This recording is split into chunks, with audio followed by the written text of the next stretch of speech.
Hey, Mr. Here we go, going live. Tell me what to do to make all my love Hello, everybody. dreams come true. Bob Lusk, the Pond Boss, coming at you live from Gordonville, Texas, headquarters of Pond Boss Magazine, and a real rainy day. Jeez, there's some wild weather going on. I've been listening to the weather, and holy cow, it's there's tornadoes on the ground in East Texas. Canton's getting whacked by some tornadoes right now. There was a funnel cloud over Denton County today. Yeah, good gosh, look at the people in Kansas. They're getting hammered, flooding in Arkansas and Oklahoma. As a matter of fact, when that rain was going on last week, I was driving to Missouri and then back. Good gosh, it was crazy. I see John Wilson, Jason Nepstad. First up is Jason. Of course he is. Mike Cottrell, Chuck Brinkman. Good to see you guys. So I'm going to get my little laptop up so I can follow through with the questions as they happen. I thought I'd talk today about stocking ponds and lakes. And, you know, it was kind of a cut and dried thing because the American Fisheries Society made these recommendations and all we did was follow them. But it ain't like that now. So, let me see here what I can find. I need to find where we are here. Holy cow, here it is, right here. There we are, we're live. I just need to blow up so I can see what's going on here. Yep, there it is. Tori Rhodes is in, Danny Mack's in, Daniel Hedrick, sunny Michigan. John Funk is hanging out there like he always is. So, good to see you guys. You know, as I was thinking about what to talk about tonight and brainstorming with the girls in the office, we just thought, you know, you covered a bunch of topics, but one thing I've really never really sat down talking big time about was proper stocking of ponds and lakes. Rank James says his mother got hit by a hurricane, but she's okay. Ew. Hope she didn't get a whole lot of damage, but geez, if you get hit by a tornado, I don't know how you keep from happening. Keep stuff like that from happening. There's Drew Hayes checking in. Drew, is Maddie with you? Hey Maddie, are you hanging out there tonight? If you are, welcome. Good to see you. Let's see here. We got Mark Dauber checking in. Hey Mark, Ray Scott called me the other day. I got to visit with him for a little bit. That's pretty cool. Ricky Kim. Hi Ricky. Steve Canada, is it better to turn your pond aerator on at night or during the day? Does it matter? Yeah, you know what? It depends on the time of year. I'll tell you this, when you start your aeration system up this time of year, I think it's a good idea to run it for like 15 to 30 minutes and then double it every day until you've upwelled all the anoxic water. But don't do it too fast. And then, is it better to run it during the nighttime or the daytime? If it's in the summertime and your water, or you're in a part of the country where your water gets really hot, then run it at night. But if you're in the Midwest or in the northern part of the world, run it during the daytime. You know, it kind of depends on what fish you've got stocked as well. John Funk says stocking is limited by your suppliers. That's a lot of truth. I'm going to tell you about that, son. Frank James, is it too late to stock thread fins? No, it's not. It's too late to get thread fins when the supply runs short. Actually, hauling thread fin shad in the heat is not that bad. They're real tender fish, you know. The thing about thread fins, if the supplier doesn't handle them right, then it won't work no matter what the temperatures are. There's Chris Steelman checking in. Chris is a fisheries biologist. So, you know, as I got to thinking about talking about how to stock ponds, it dawned on me that, good gosh, back a long time ago, you not only were you limited by your suppliers, you were limited by the knowledge that we didn't have. You know, and those suppliers, just to kind of give you an idea, back in the early 80s when I started, if I wanted catfish fingerlings, I had to go to a catfish fingerling hatchery. If I wanted fathead minnows, I had to go to a minnow farm. If I had to go to if I wanted bluegills, I had to go either to Florida or to Kansas. If I wanted largemouth bass, I could get northern strain largemouth from Hartley Fish Farms in Kansas, Kingman, Kansas, or I would have to go get Florida bass from Florida. there were no sport fish hatcheries that sold wholesale to guys like me. Now, there were some scattered out small retail hatcheries that serviced the local market, but there weren't any places that guys like me could go work with to get the sport fish. And now there's quite a few. Don Brudet from Central Louisiana. Lisa 6 Hour. Hi, Bob. We have a lot of bluegill and we're wanting to have largemouth bass. Is it too late? We're in southeast Michigan. Will that combo work in a 1/4 acre pond? Thanks. Okay. Now then, let's talk about that in a minute. Let me come at you this way. As you're creating your stocking plan, goals are first. I'll preach that till the day I die. Goals are real, real important. Joseph Reynolds is watching. Good to see you, Joseph. Tom Davis. Oh, you know what I forgot to do? You guys know the drill. Hashtag Pond Boss Magazine in the comments section. Click like and share this video to your timeline. Makes you eligible for a drawing for a Pond Boss hat and for a Pond Boss mug. So, if you'll do that for me, Leanne will pick up the numbers and figure out who you are, and she puts, literally, she puts the names in a hat. Draws them out, picks the winner. Now, I didn't get to talk to her today, so I don't know if she picked the winner because I don't see a name laying on my desk. But if not, we'll get it next week. As you think about your goals for stocking, you think about, what it is. Do you want to have a balanced pond? Do you want to have largemouth bass, bluegill, smallmouth, walleye, tiger muskies, channel catfish?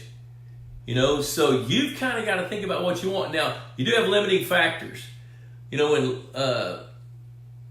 Lisa said, hey, I want to stock my pond in southeast Michigan, and it is a 1/4 acre pond, it's kind of hard to make a largemouth bass population work well in a 1/4 acre pond. That doesn't mean you can't do it, but you got to be picky. The thing is, in Michigan, when you start largemouth bass, bluegill are going to have a tendency to overpopulate the pond.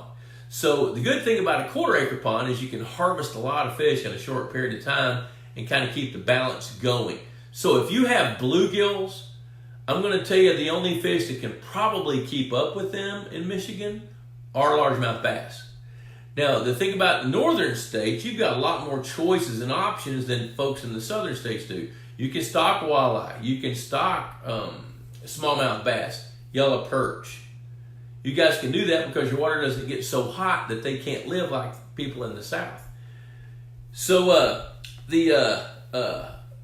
back in the old days, the American Fisheries Society, that's what we lived by. We lived by their recommendations. There's Tyler Cole. I think I know your dad.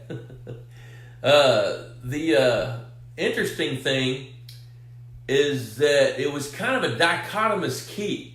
If your pond is less than 1 acre, you go this direction. If it was in 1 acre or more, then you could go to this direction. Well, the options back then, if it was less than 1 acre, the recommendation was don't stock largemouth bass. But what you could do is you can stock channel catfish, you can stock fathead minnows, you can stock hybrid sunfish, and they would do great in a pond smaller than 1 acre. So then in a pond, 1 acre or bigger, then you'd have the option of stocking largemouth bass. Well, in today's world, with the knowledge we have and the sources of fish available to us, you bet you can stock fish into bass into a small pond. Like talking about the Sowers pond, 1/4 acre, I'd be tempted to stock feed-trained largemouth bass if you can get your hands on some of those in Michigan. That goes back to John Funk's comment early on, you're limited by your supplier. Now, the thing is, the majority of the suppliers in the United States that sell mini fish buy them from bigger hatcheries. That's an important thing, which means that they do have other supplies. Now, the catch-22 you got to think about is you really want to stock fish that are native to your part of the country. If you live in Michigan, you don't want Florida's largemouth bass. They're not going to live, and plus they're probably against the law. So it's important to know what will work where you are and what won't. So where you are makes a difference on your stocking plan.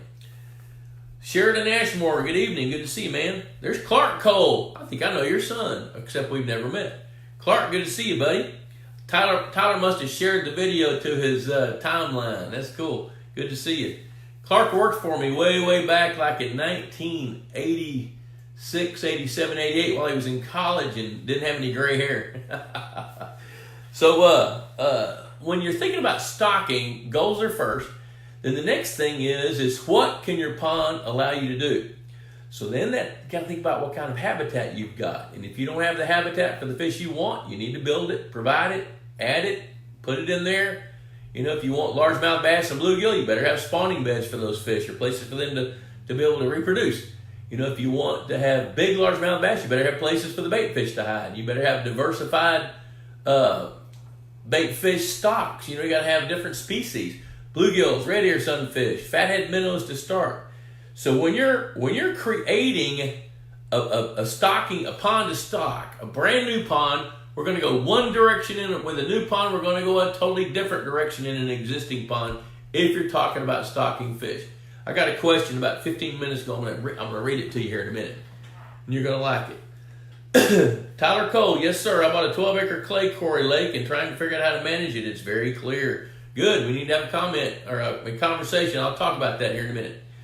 And first thing you need to do, Tyler, is find out if you've got any fish in it or not. And if you do, then the stocking plan is going to be totally different than if you don't. You know, so when you've got these ponds that need to be stocked, brand new ponds, you gotta, here's one of the key principles of stocking a pond. You gotta build the food chain. If you don't build the food chain, nothing else matters. So it all starts with the best habitat for the fish that you're going to choose. Then the next step is to build a food chain. Always remember, guys, you guys that have watched this show more than once have heard me say it takes 10 pounds of bait fish for a bass or any game fish, or actually any fish, to gain 1 pound. It takes 10 pounds of bugs, small fish, minnows for a bluegill to gain a pound. You know, it takes 10 pounds of bluegills and minnows and crawfish, things like that, for a bass to gain a pound. You know, so you got to build the food chain. If you don't build the food chain, your fish are not going to grow. The question I got today was a guy that built a 100-acre lake several years ago. The lake is now 5 years old. And when it filled in the floods of 2015. And it filled in a matter of days, overflowed the spillway, and we went to great pains to make sure there were no fish in the pond, in the creek, any ponds around it, none. There were no fish. But from the watershed, the timing was perfect to get a bunch of little bitty largemouth bass like that. And now, the email he sent me a while ago was, in the last 5 days, he and a buddy have caught over 1,000 bass in his lake. The relative weights are good, but the catch rates are so high. And these fish are only 1.5 pounds to 1.75 pounds with a few 3.5 or 4 pounders. He's worried that he's not going to be able to grow enough big fish. And he's right. So his question was, should I change the genetics? His question is, I think the genetics of these fish are inferior. Well, that's probably the case, but what's more important are the dynamics of that fishery. So he's got so many bass that are so hungry, even though their weights look good right now, that they're going to overtake that fishery and overtake the food chain, which they're on the cusp of doing that right now, I'm sure. So before he were to change genetics, he needs to get his numbers of bass down. Now here's the hard part. For a 100-acre lake, you need to cull 3,000 bass in an overcrowded bass lake before you can really start to see a difference. That turns into work, you know. And so, holy cow, he's got a lot of work in front of him, and I'm going to call him after the show and have a conversation with him and share that with him. But he's got several feeders, but the feeders in a 100-acre lake are localized, so they're feeding a local population of fish, and they're supplemental at best, because to feed a 100-acre lake, you'd have to spend $15,000 a year on fish food for the fish food to make a difference on sizes of fish, especially bait fish. So he's going to quickly get upside down if he's not already, which my gut is he's upside down with more bass now. Because now when we did stock it properly with fathead minnows and with bluegills, but when we did all that, when the flooding subsided, Then we found out that there'd been thousands and thousands of baby bass come in the lake. And here we are 5 years down the road, and there's no doubt in my mind that lake is bass crowded. So let's see here. I'm going to go ahead and talk about some of these questions here. Hey, Tyler, I think talking about your clay quarry lake, it's really clear. That's not a bad thing.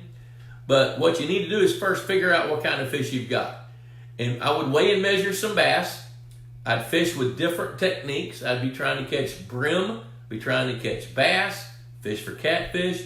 If you want to, I'd buy a feeder. Texas Hunter feeders are the best on the market. If you want one, let me know. I hope you get one. We'll price them out for you. Texas Hunter, man, we're partners with those guys. I work with those guys every day.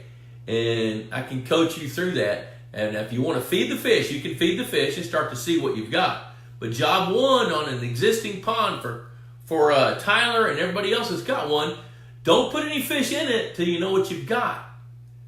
Now, if it kind of depends. If you got a pretty big lake, you may want to invest in an electrofishing survey. They range in price depending on who you talk to. I think the cheapest I've heard is $750 up, depending on the size of the lake to whatever, 50, 60, 70, 80 acres up to $2,500 or so to electrofish it. So I'd be tempted to do that. So Sheridan Ashmore says, listen, let's see, I just noticed that Tyler said you got monster crappie 15 to 18 inches. Well, I still want to know what else you got, because if you know you got crappie, but if you don't have anything else, we're going to go in a different direction, because I'm going to have you start looking at ways to cull some crappie while you beef up their food chain. But you really need to know what else you got. So that's a good start. If you got big crappie, what else? Are there bullheads? Are there largemouth bass? Are there hybrid sunfish? What else is in there? So let's see here. Sheridan Ashmore says, I'm not sure if Alabama spotted bass are legal to stock or if it's illegal in a private pond. I don't know that either. Every state's a little different. If you're thinking about moving fish from one source to another, don't.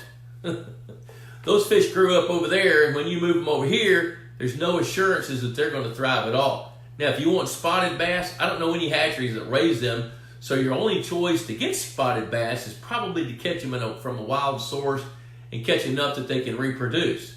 But remember this, they got to have the food chain. Spotted bass tend to like deeper water, moving water. They like rocky terrain. I was looking in a lake, about a 75-acre lake a few weeks ago, and we were shocking up largemouth bass, turned to come down the dam that's covered in riprap, picked up eight spotted bass right there. Now the Alabama spotted bass is there's different kinds. There's shoal bass as well. So know what you're getting before you use it. So like for example, spotted bass, you need to know those fish are probably not going to get any bigger than 3 or 4 pounds. If that's okay with you, that's okay with me. I mean, there's Lake, I think it's Lake Travis down around Austin, is loaded with Guadalupe bass, and that's the state fish of Texas. That's great, and they bite like crazy, and they get about 1.5 pounds. A 2 pound Guadalupe bass is huge. So before you stock any fish, know what you've got in your pond, and then choose the fish that will help you meet your goals. If you want a largemouth bass, it's not going to get very big, and you chew the barb off your hook, spotted bass might be a good choice. Torrey Road stocked 200 albino catfish in a farm pond. It's been just over a year. Feed consistently good quality food. Lots of bait fish. I have not seen the cat since 2 weeks after stocking. Should I restock? Oh my gosh. Torrey, if there were fingerlings and you've got largemouth bass in there, what happens when you put albino catfish, they're so easy to see by every predator on the planet that odds are high that they can get eaten. Now, if your pond's muddy and you don't have a lot of bass or a lot of even big green sunfish that can eat a 4-inch channel catfish, then they still may be in there. But here's my answer. If you stock 200 catfish and you don't see them and you're feeding consistently, same place, same time, every day, pretty much, and they're gone, what do you think is going to happen if you put 200 more in there? Same thing. So you got to do something different. So you got to be sure there's not any fish to eat them, or stock bigger albino catfish. And I love those. So if you restock, get bigger fish. Do that.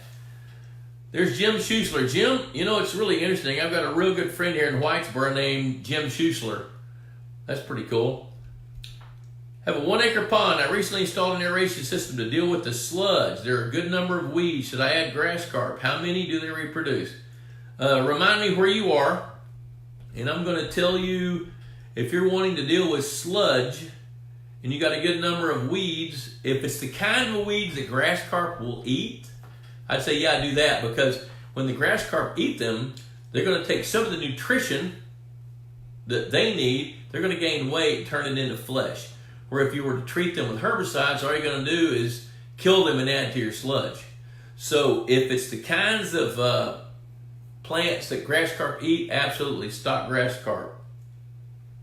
Let's see here. Come on, computer. Tyler Cole, stunted 12-inch bass. That's part of the reason you got big crappie.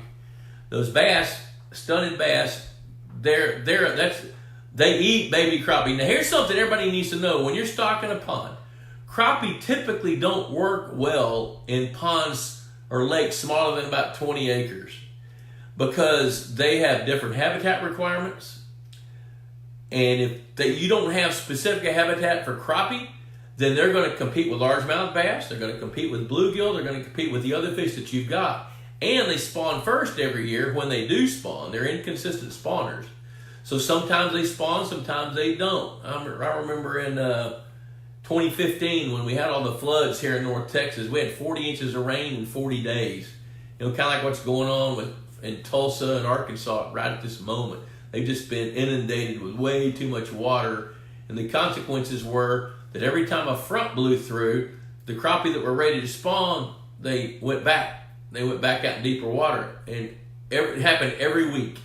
Every week. Another front would blow through. More rain, more water, more temperature drop. Then the temperature go up, then it would drop. Well, they would move away, move in, move away, move in. Bottom line was they didn't spawn that year. So there was no recruitment class. And when they do spawn successfully, there might be, each crappie might lay 1,800 to 5,000 eggs, and they spawn first before the other fish spawn in warm water ponds.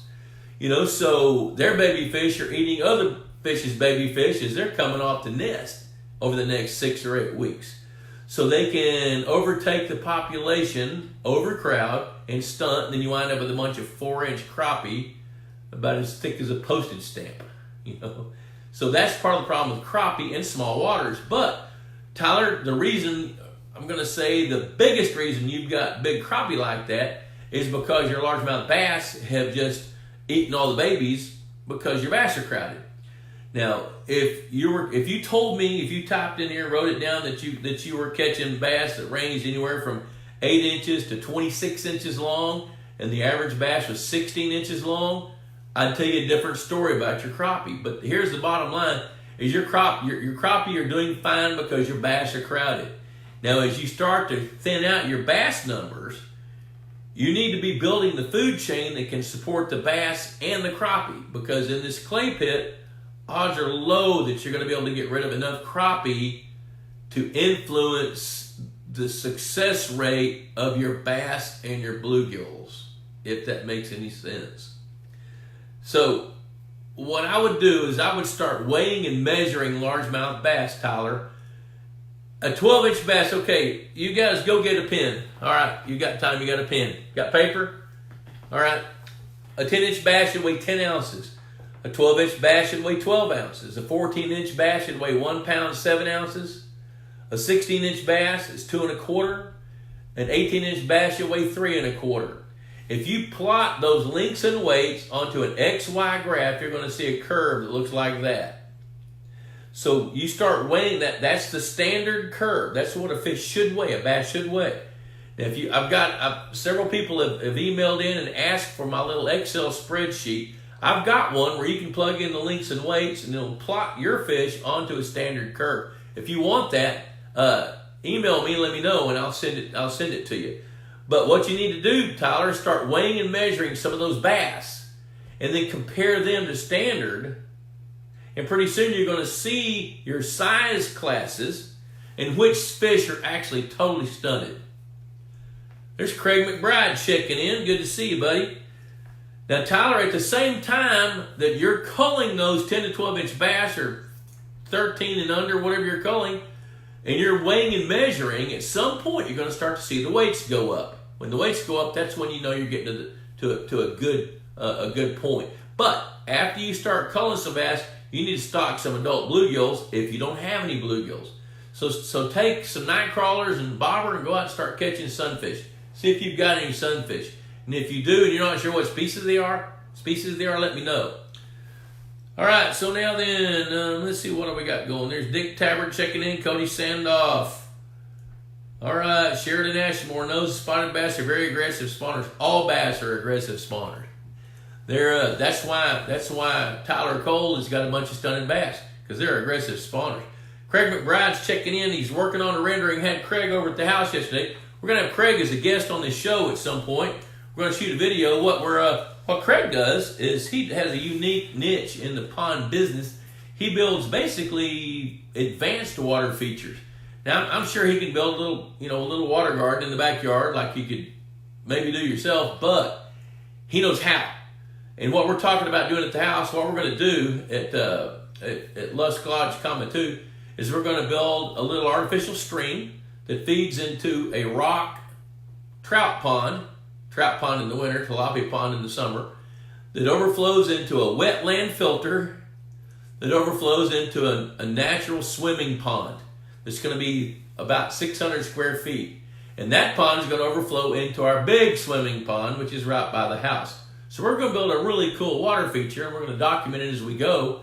And Craig, that's what he does. So if you guys are looking at a water feature kind of thing, click on Craig McBride's name there, and he'll help you figure that out. Zach Russell, Smartfish app.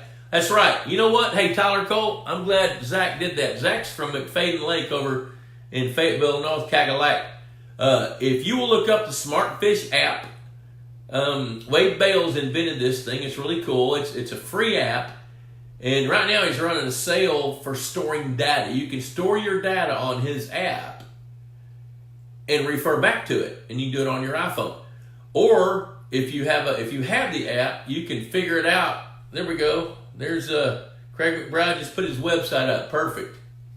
So on the Smartfish app, you can track your links and weights, and over time see when you can tell when you've started culling enough fish, because the rest of the fish start gaining weight. And so you can plug in a length and a weight, and the Smartfish app will tell you the percentage that fish lies into. If you catch a bass and you plug in length and weight and it says 80, take it out. If it says 95, 100, 110, 120, that's a percentage. At 100, that's standard. At 95, that's normal. At 105, that's normal. At 110, 120, that's great. So you want to preserve those fish that have a higher relative weight. So let's see here. Let me see what else we got. There's Dave Gruenwald. Didn't see you checking in there, buddy. Holy cow, it's already 7 and I really haven't said anything yet. Hollywood Payton, she's checking in, telling Jesse Witt to check us out. Tyler Cole, you're welcome. allaquatics1.com. Craig McBride, can't wait till it will look. Yeah, it really will. I'm excited about it, Craig. I've started talking to some vendors around here that can help us build that thing.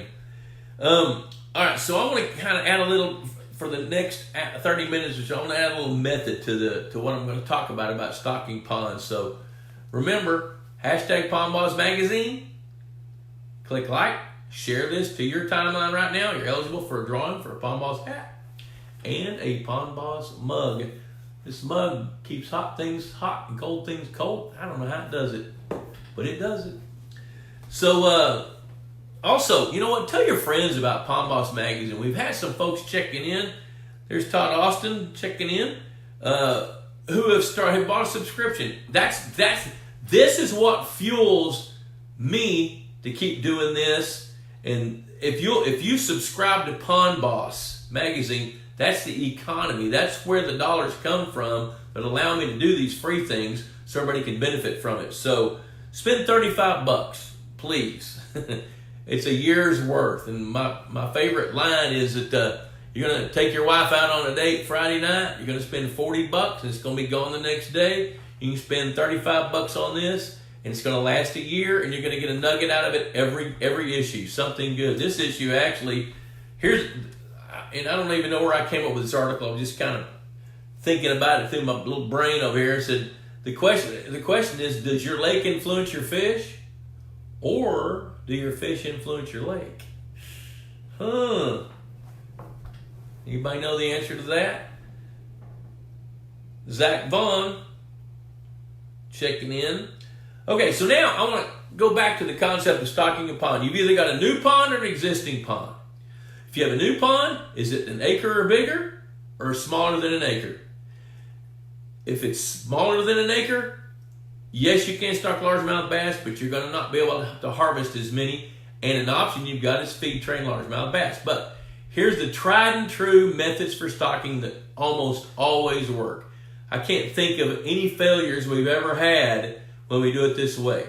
If you've got a pond and you want to have largemouth bass, if you'll stock it with, and there's no fish in it, brand new pond or a newly renovated pond, stock fathead minnows, stock them at the rate of 3 to 10 pounds per acre. That number depends on your timeline.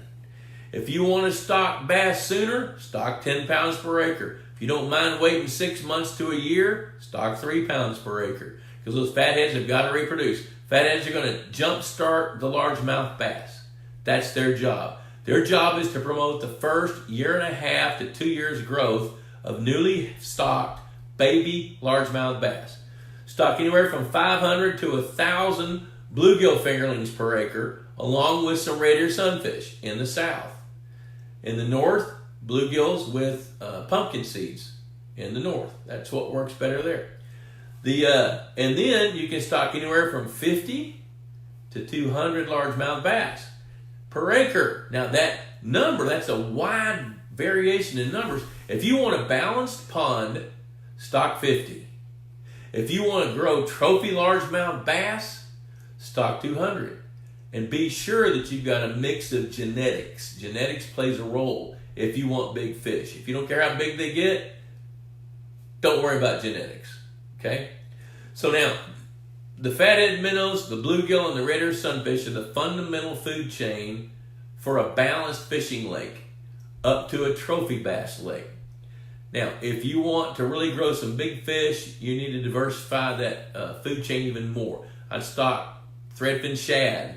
I'd even look at tilapia in a year or two. All right. Now, small ponds, if your goal is for meat fish, channel catfish can't be beat. You can feed them a cheap feed. You know they're going to grow fast, and you're going to have fish you can eat.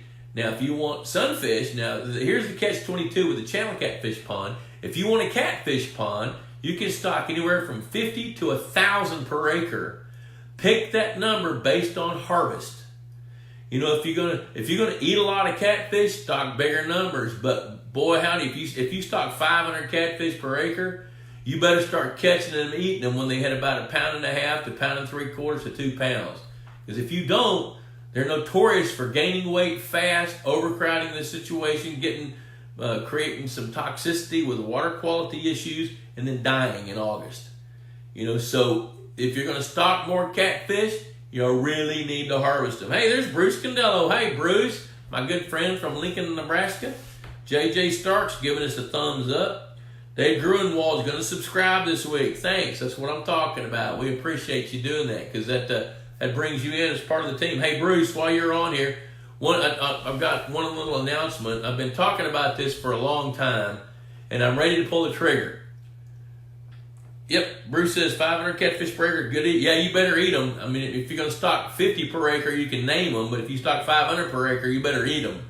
The one thing, the announcement I've got, and I'm going to have a full page ad in Pond Boss Magazine this issue. I'm going to have the Bob Lusk Institute of Higher Pondology. I'm going to have a session in October and a session in March where I want to invite people to come to my home, spend 2.5 days. We're going to have classroom time. We're going to have fellowship. We're going to build new relationships. You're going to learn way more than you ever thought you'd know about managing ponds and lakes. And we're going to eat good food. And we're going to have couple of pretty cool field trips to lakes that you're going to be stunned. You know, and it's going to truly be a wow experience. It's going to be for guys that are really die hard, learn as much as you can about intensively managing waters. It's going to be for guys that own recreational ponds that are really serious about it. It's going to be for guys that want to go into the pond management business. It's going to be for the wealthy guys that don't have time to do anything, so they're going to send their ranch manager. You know, so it's not going to be cheap, but what you're going to get is going to have great value. So read about it in the next issue of Pond Boss magazine. I haven't figured out the pricing yet, but you're going to pay for it, but you're going to go home with a giant curriculum, brand new relationships with a bunch of guys just like you, and some stuff that you've never dreamed that you'd learn, that you'd know. Let's see here. There's Josephus Dillard, another fisheries biologist. Hey, Josephus, good to see you, buddy.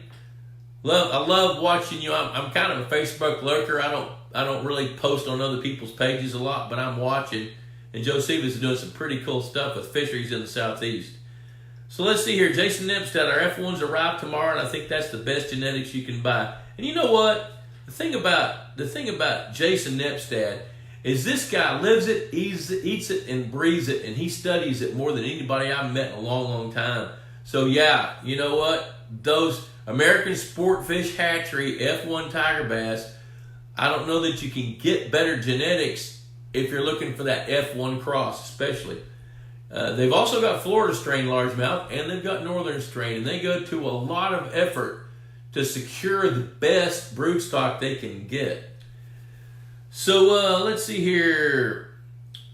Bruce says, if I visit, I'd like my bourbon infused. Yeah, well, we got a little deal of that. Danny Mac, men only or wives also? Well, you know what? Here's what I'm going to do there. At our home, we've got a bunk room that's got 2 sets of bunks and then a loft bed, so we can sleep 5 people there. Then we've got a cabin with 3 twin beds. We can sleep 3 people there. Then we've got 2 suites that are doubles. I think there's a king-size bed and a queen-size bed. So that's available for couples. So you bet. And couples are certainly welcome to come. We love that. And then I'm working on a loft that's above our garage, and Debbie and I are working on that. So we're looking at having somewhere between 10 and 12 people that can stay on site. And we're talking about how many people can we actually support. You know, because I want everybody to have some good one-on-one time hanging out with me and the guys that I bring in. I'm going to bring in 3 or 4 guys with me that are experts in different fields, like, you know, maybe Mike Otto for building lakes, Dan Van Skyke about wildlife biology, a couple of fisheries guys that know things different than me, different spins. And we've got an outdoor kitchen. We've got some pretty cool stuff. What I'm wanting to do is come in and exchange ideas, teach, listen, and show you some ideas that you may not have thought of yet. Yeah, let's see. Zach says, don't be talking Jason up too much. Well, you just have to knock him out of the boat when you guys are fishing together. All right, the Krugers just got Pond Boss magazine for a birthday gift from my buddy Chris. Hey, I saw Chris Chavetta last week. Spent a little time with him there, Kurt. He's a great guy. Yeah, Frank James is going to send his ranch manager himself. There's Willie Howe checking in. He's a next-door neighbor. Good to see Willie checking in. So now, going back to the stocking thing, I don't want to beat this dead horse much, but if you've got a small pond, you're going to have limiting factors. If you've got a bigger pond, you're going to have different limiting factors. So it all starts with goals, and the tried and true is to stock fingerlings. Now, the concept behind that, if you stock fingerling fish that are young, you know, that year's hatch, if you stock them, they're going to grow up in that environment, and they're going to thrive in that environment, and they're going to grow up and mature, and the best of the best are going to succeed really, really well. That works all the time. Now, that's really what our choices were up until probably 1986, 87, 88, 89. And during that span of time, Hopper Stevens started their big, huge commercial fish farm. There was a Malone's. There were 2 or 3 other hatcheries, mostly around the Lone Oak, Arkansas area, that started growing sport fish that guys like me could buy. Good quality fish, healthy fish, disease-free, genetics we knew that we can turn right back around and sell to guys like you to put in ponds and lakes. Because there's not a hatchery out there that's a local hatchery that can keep up with the demand of what you want. So most of the suppliers out there are buying their fish from bigger hatcheries. So you need to know that. Now, if you get ready to stock let's say you got an existing pond. I see Kyle McKean checking in. Kyle's got a couple of ponds, but he's also got a brand new pond. Kyle can stock that brand new pond totally differently than he stocks his existing pond. Cody Sandoff, is there a supplier that will send adult bluegill? Absolutely. See, that's something we didn't used to have. If we got adult bluegill, here's what happened. Somebody in Arkansas that knew somebody that had a fish farm in Arkansas, somebody's a rice farmer who had a rice reservoir that he floods his rice with and pumps water into it. And every few years he wanted to drain that rice reservoir down, collect the fish, sell them so he could help him with his cash flow, then pump it back full, grow more fish as he's pumping water onto the rice fields. That's where we used to get adult bluegills. Now some of the hatcheries actually grow adult bluegills. The problem with supply is an adult bluegill is usually like 2.5 to 3 years old. And the fish farms don't want to keep the fish that long. But in today's market, yes, you can buy adult bluegill. Now, I'd start off with my local suppliers. If you can get local supplies of fish, that's better. Now, when you get ready to buy fish, ask your supplier, do you raise your fish or do you buy your fish? And it's probably going to be a mix. We raise our fish till we sell them, then we go buy fish. Or we raise these fish and we buy the other fish. Which that's not a bad thing. That's just what happens in the business. There's Al Cahutek checking in. Kyle McKean, I've been waiting for the new pond to clear before stocking it. Should I go ahead with the fatheads? I want to go with bluegill. Yes. Here's what you need to do, Kyle. Don't wait for it to clear up, because with the rains we're having, if that pond connects with any other pond, odds are there's going to be fish migrate into your pond from somewhere else. And I've said that so many times that people don't believe me, but it's true. I don't know where they come from sometimes, but they do. I mean, I looked at a lake in southeastern Oklahoma. I think I talked about this last show, where it was a brand new lake, 100 acres, different than the one I'm talking about earlier. And this guy says there's no fish in it. I said, when'd you build it? He said 4 years ago. There's fish in it. Well, we shocked it. There were fish in it. There were bass and bluegill in it. And he needs to do something different with it. There's Harriet Turner. I went to high school with Harriet a long time ago for me, and not her. Frank James, with all the rain we've had, might the ponds need extra liming? My pH is 7.8, but hardness and alkalinity are down in the 20s. Water drains from the bottom. Does this mean I run out of minerals faster? No, you run out of minerals faster if your water drains from the top, because that's where your flushing comes from. It's kind of, if your hardness and alkalinity is down in the 20s, there's got to be a reason the pH is 7.8. Odds are higher that your pH would be in the low 6s if your hardness and alkalinity are down that low. Dick Tabbert says, bigger the fish, the more money, which is absolutely true. An adult bluegill, that's 2.5 years old, that fish farmer, to be motivated to grow those bluegill that big, needs to get a return. Because if he can go raise 30,000 of these per acre and sell them wholesale and make his money, why not do that? Rather than keep some of them to get bigger. So bigger fish do cost more money. An adult bluegill may cost you $2, where a fingerling bluegill may cost you 30 cents. But think about what you're getting. You're going to get a fish that won't get eaten, one that's mature and ready to reproduce. So it's different animal, different goals, even though it's the same species. Kyle McKean, how many pounds of fathead minnows for 1.5 acres? I'd say 15 pounds, Kyle. Yeah, you can go to the website, but you got my phone number too, so call me and we'll talk about it. I've still got some gypsum too, so if you need some gypsum, there's David Figg. Hey, David. Hey, I saw the parade for Caitlin today on Facebook. That was pretty cool, man. I was telling Josephus earlier in this show, I'm kind of a lurker on Facebook. I don't post a lot other than when something cool's happening right in front of me, but I do kind of scroll through 2 or 3 times a day to see what's going on. So there's there's Jim Liner. Hey, Jim, yeah, I got a message today from, a matter of fact, I read your email today. I didn't read any emails over the weekend. And, yeah, American Sport Fish needs to come electrofish those lakes over there for you. All right, now, to kind of get more meat in this talk tonight, I'm going to quit looking at questions for a minute. If you've got an existing pond, you've got to find out what you've got. If you don't know what you have and you think you can go buy some fish and fix it, how do you know it's broken? If you don't take a minute, some time, some days, some hours to go figure out what you've got.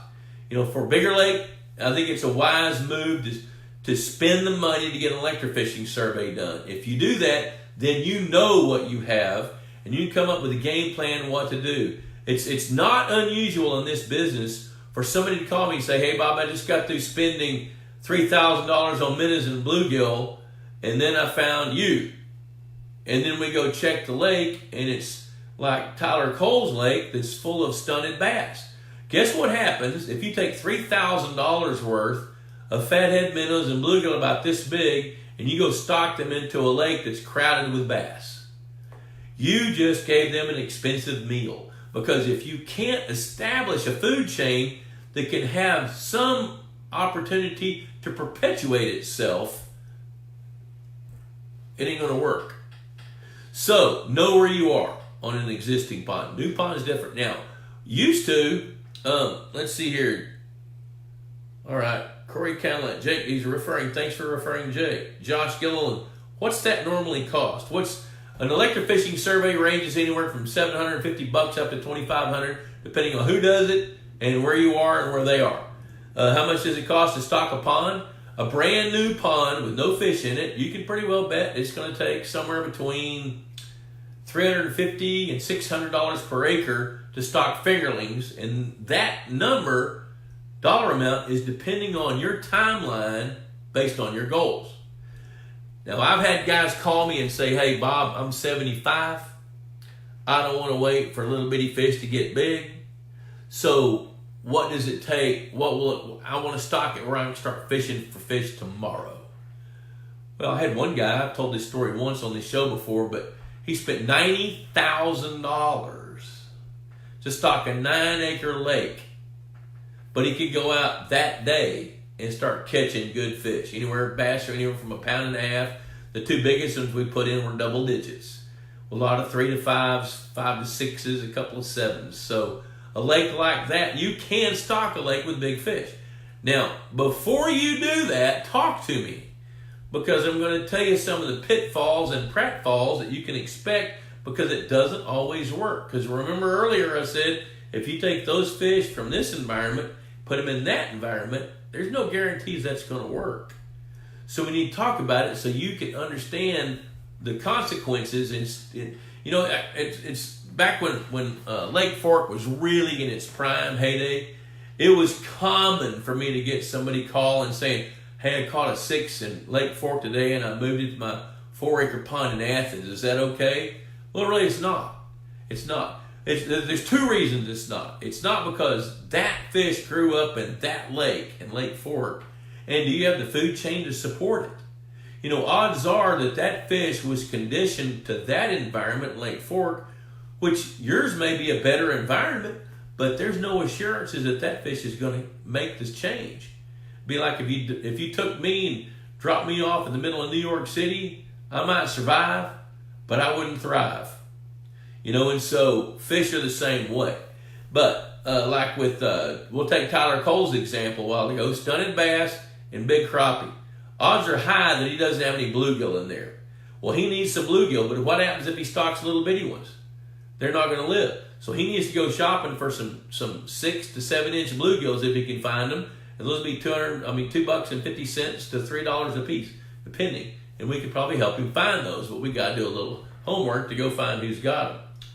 So Bruce says, trust me, if you spend the money on a professional consultant like Bob Lusk, you will get a return on your investment at least 5 to 1 by avoiding mistakes that everybody makes. Bruce, I appreciate you saying that, because, it's, I had a conversation with a guy last week, and 15 years ago, he bought 500 acres, and his kids were in elementary school. Now, he lives in St. Louis, and this place is 90 miles from the city. Well, he was shopping early on for land within about 45 minutes of the city, but it was way too expensive. So after about 2 or 3 years of shopping, he found this piece of property that was affordable, big enough, but it was an hour and a half from the city. Well, 5 years into it, he decided to build a lake. So he went and found a local engineer, a local fish hatchery guy, a local pond builder that had never built a lake of the size he was going to build. And the engineer says, well, you can't have your dam any taller than 35 feet. If you do, then it's going to have to be regulated by the state of Missouri. They won't mess with you if it's smaller than 35 feet. So the guy engineered the dam. They got it built. Another engineer heard about it, did something kind of unethical. He butted into something that wasn't his business. The state came out and said, you know what? Your dam's too tall. And then the engineer says, no, it's not. It's 34 and a half feet tall. And the state guy says, well, you measured it from the wrong place. You got to measure it from 300 feet downstream, which isn't true.